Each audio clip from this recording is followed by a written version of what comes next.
My parents gave me up for adoption in childhood because I was a boy. And now, 20 years later, they contacted me to ask for money. I am 25 years old. My story begins from when I was 6 years old, or even from my very birth. I was the third and youngest child in the family. My parents were not rich, but they earned enough to support 3 children. We lived in a small town, in a house that my parents inherited, which greatly reduced our expenses. My grandparents had a farm that covered a significant part of our food needs. My father worked as a truck driver and came home once every 3 to 4 days. My mother worked as a waitress. My parents already had 2 daughters. When my mother became pregnant with me, they had not planned me, and I think it's clear what feelings parents have when an unplanned baby appears. Of course, in childhood, I knew nothing about this, but over time, I began to gradually understand the situation. And realizing that I was unwanted was, to put it mildly, unpleasant. My parents wanted to get rid of me, but the doctor dissuaded them, since it could have led to serious health problems for my mother. My parents, especially my mother, wanted a girl. The reason was banal. She wanted me to wear my older sister's clothes, and then they wouldn't have to buy me new ones. My sisters were close in age, with just 1 year between them, and wore clothes of the same size, which allowed them to exchange things with each other. They liked it. However, when I was born a boy, my parents were disappointed. They hated me.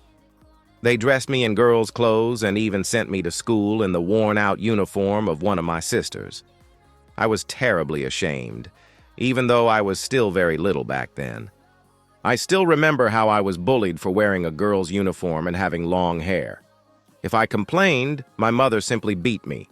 I grew up hearing only insults and harsh words from my parents, most of which I did not even understand because of my age.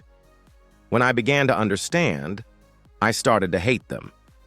My father was a little better than my mother, but he was almost never at home and was inconsistent.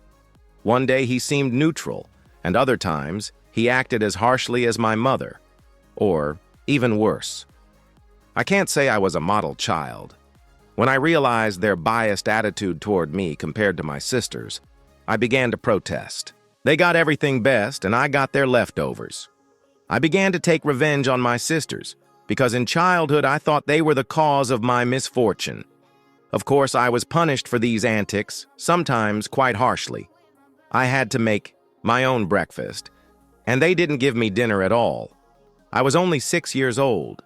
There is one episode I remember especially clearly, and I think it became a turning point in my life. That day, or maybe that week, I don't remember exactly. I was severely bullied at the playground for being dressed like a girl. When I returned home, I saw that my mother had bought my sisters new holiday clothes, and in fury, I grabbed scissors and cut them into pieces. It hurt me, and I was tired of enduring mockery because of my parents. It was not out of anger, but out of despair. Instead of understanding my pain, my parents saw it as a mortal sin deserving the strictest punishment. They decided to give me up for adoption. They waited a month, but no one wanted me, and their anger fell upon me. They constantly convinced me that nobody needed me, and that no one wanted me.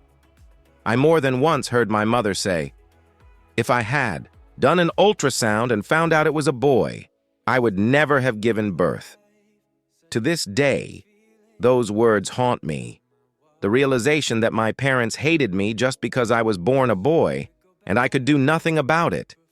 When no one came forward to adopt me, my parents began discussing it with friends and relatives. My father knew a man in a neighboring town who, together with his wife, owned a food truck. They were even poorer than us, but really wanted a child. They were already over 30 and had been trying unsuccessfully to have children for more than 10 years.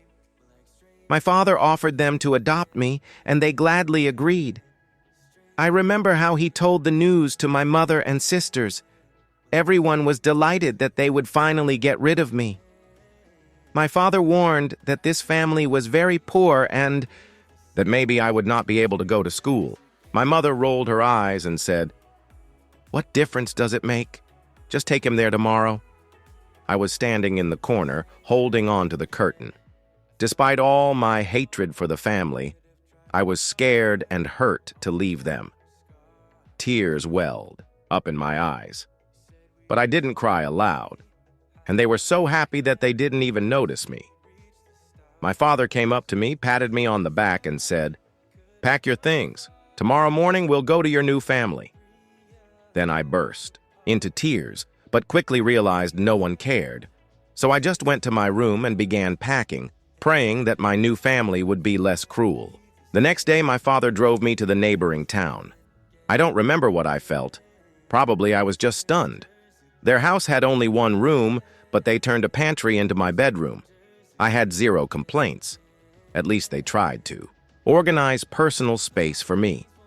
I had never had my own room or even a bed. My sisters had beds, but I was laid in the corner of their room on a folding bed. Even if this room was smaller than before, it was cozy. My new parents, Mary and John, turned out to be kind and caring, but I came from a traumatic family and didn't know how to react to their love. I had seen my parents hugging my sisters, but had never experienced it myself, so I didn't trust them and thought their care was temporary. I was afraid to get attached to them. What if they abandoned me too? Childhood trauma, you know.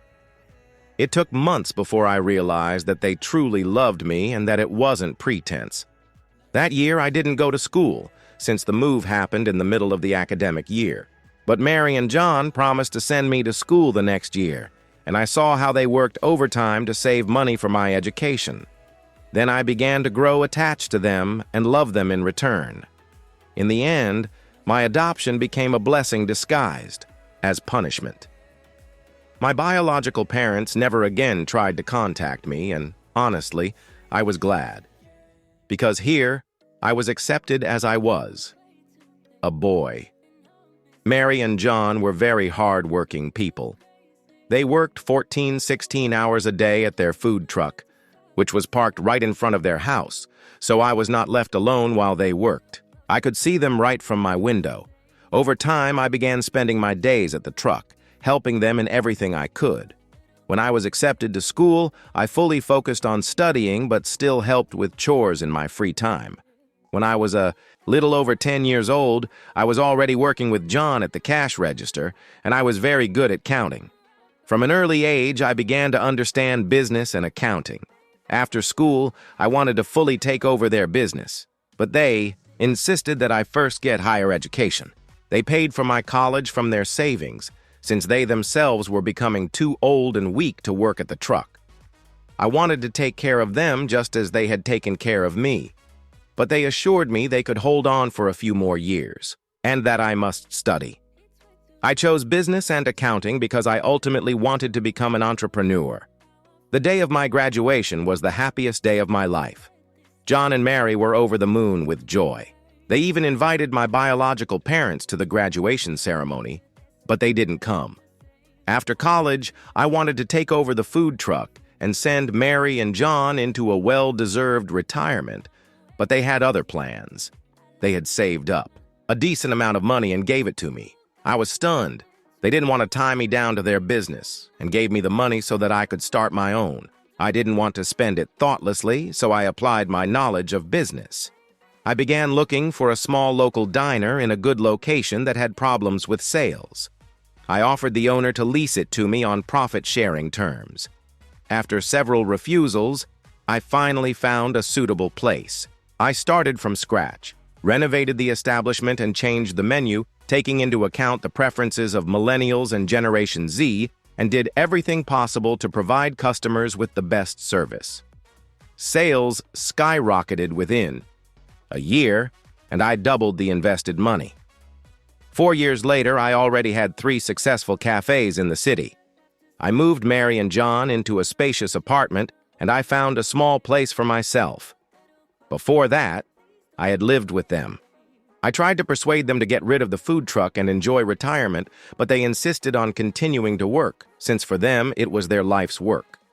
When I left my parents' house with a suitcase in hand, I could not even imagine that one day I would become a college graduate, and now I manage a chain of cafes in the city. And here's what happened last month. It was an ordinary day at work.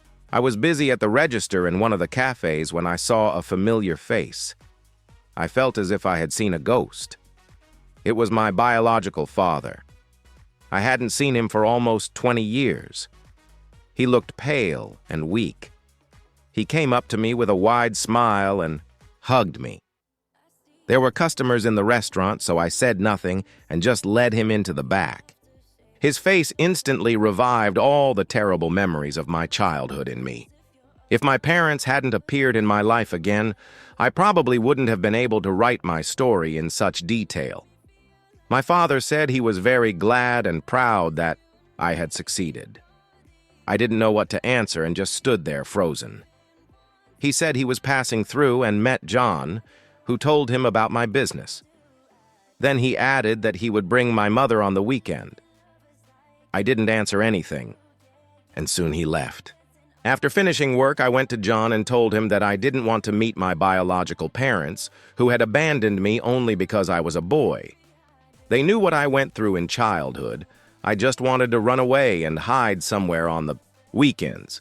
But Mary insisted that I needed to forgive my parents and move on.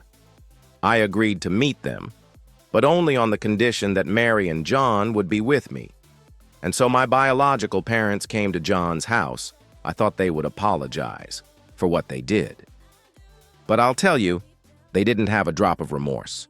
Instead, they started listing what a good service they had done for me. Mom stated that I should be grateful to them for finding me such wonderful adoptive parents who raised me well and made me a successful person. I was shocked by these words. I wanted to tell them everything I thought, but Mary tightly squeezed my hand. Letting me know that I needed to calm down diplomatically, I replied, "I am happy that John and Mary became my parents." The meeting was, to put it mildly, awkward the next day. My mother called me. I didn't recognize her voice, and how could I? This was the first time in 20 years she had called me. She asked for money, told me that father had lost his permanent job and had been working on temporary contracts for several years. And now she too had lost her job because, in her words, no restaurant needs a 50-year-old waitress. It became hard for them to make ends meet. I asked how much she needed, and she said that $20,000 would be enough. She had borrowed this money from friends in the past few months to pay for groceries, and now she needed to repay the debt but had no money. I hung up saying I'll think about it and call back, and here's the thing. No matter how much I hated them, I still felt uneasy at the thought that people were demanding money from them.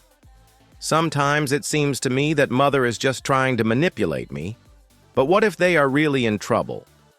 I will be ashamed for not helping them. Even despite everything they did to me, I have the money, but should I help them update one?